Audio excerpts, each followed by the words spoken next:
pero gracias por tu visita, Fran. Mira, en los 60 es una época que a mí me tocó, pues, la juventud, la época de los 15 a los 20, ¿no? Esa época de adolescentes, si tú quieres, en donde nuestra vida era, pues, era el rock and roll y era las discotecas de aquel entonces, la vida muy social. Y yo estudié preparatoria en el TEC de Monterrey y regresé en 1964 y fui fundador de la primera generación de la Universidad de Anáhuac. Y pues, arrancamos con carreras como administración y economía nada más. Después se incluyó, creo que algo de las mujeres, psicología o no sé qué, una cosa social. Después vino el cambio de la prepa de 2 años a 3 años. Entonces hubo un año que no llegó nadie. Y luego ya empezaron a llegar y se empezó a incrementar las carreras de la Universidad de Anáhuac hasta que llegamos a el 68, que es cuando nos mudamos a donde está ahorita la Anáhuac, que entonces era una casa aquí en Las Lomas, ¿no? Esa época para mí, pues, fue una época realmente de estudiante, ¿no? de la vida que conocemos del estudiante que se sienta en el cofre del coche a fumar un cigarro esperando que empiece su clase y punto, ¿no? Hasta que llegué ya en el 68, Fran, cuando nos mudamos arriba, a donde está ahorita la NAU, yo fui presidente de la Sociedad de Alumnos de la Universidad.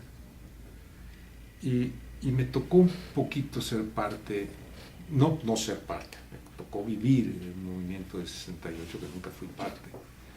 Pero cuando era yo presidente de la Sociedad de Alumnos, yo tenía amigos, yo estudiaba economía en la NAU. Yo tenía amigos en la Facultad de Economía de la UNAM que estaban metidos en el centro del problema del 68, y de alguna forma se acercaron a mí, oye, ¿qué ustedes qué opinan en la Anáhuac, en fin, etcétera?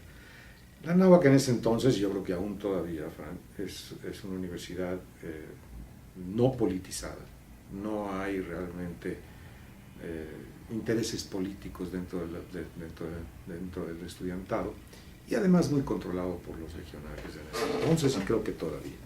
De manera que la Anáhuac como tal no participa en el movimiento del 68. A mí, mi participación como persona en ella fue que a partir de 66 yo empecé a trabajar. Pues combinaba yo clásico, ¿no? Tenías clase de 7 a 10 de la mañana, de 7 a 10 de la noche, entonces en el medio ibas a trabajar. Y me iba yo a trabajar al centro. Y en el centro me tocó muchas veces, en esas épocas, los estudiantes en sus marchas, en sus manifestaciones.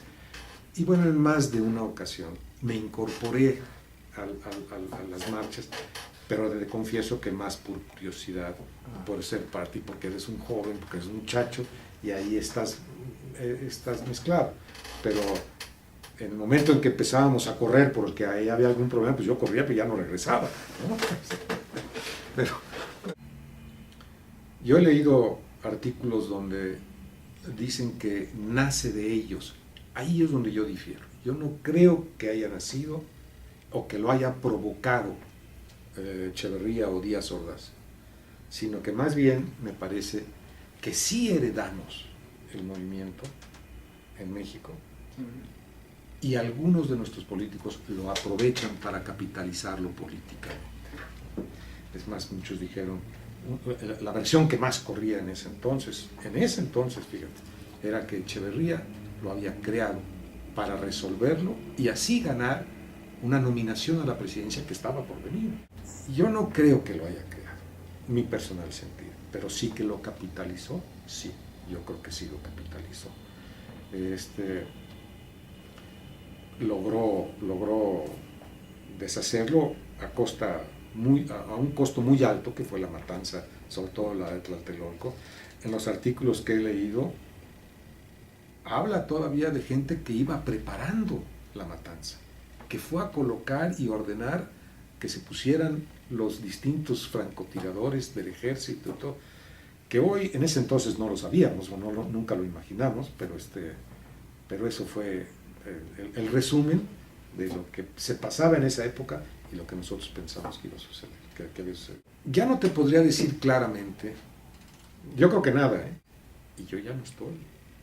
Ya había salido de la universidad, fue mi quinto año de carrera y ya no supe qué más pasó dentro de la náhuatl, pero no creo que haya pasado gran cosa.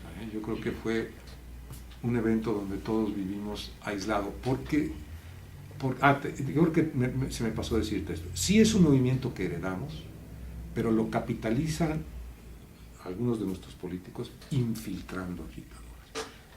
Muy similar a tu movimiento Yo Soy 132, ¿no? Empieza genuino dentro del Ibero, en una exposición espontánea por parte de los alumnos, o preparada, pero por parte de los alumnos, y después quien lo toma, los profesionales. Y así fue el movimiento de 68. Esa es mi lectura, que empieza genuino y lo aprovechan tomándolo los profesionales. ¿De dónde venían los profesionales?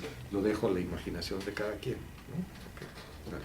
Bueno, pues eso es parte del 62, no sé, ¿qué más hay?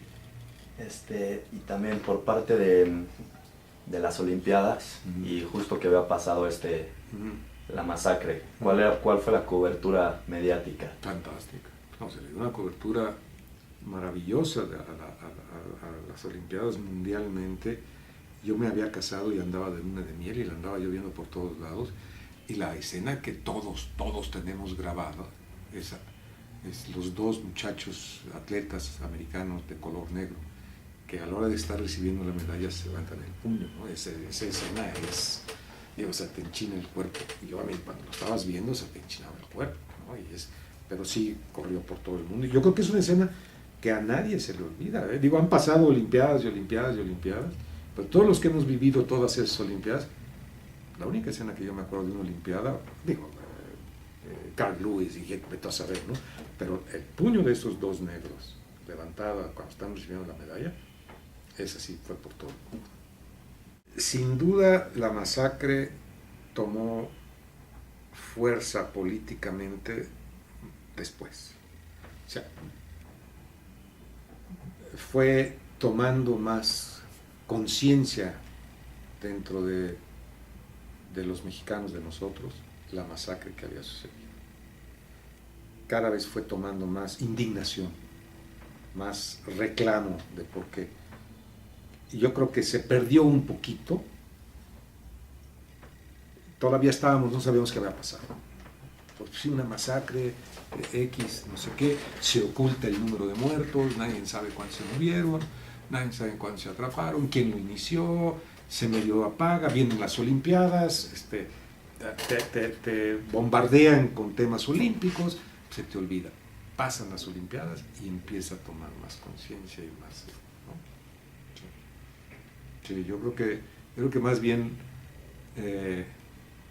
fue un momento, un pequeño descanso, vamos, entre la masacre o el problema del 68, el 2 de octubre, a que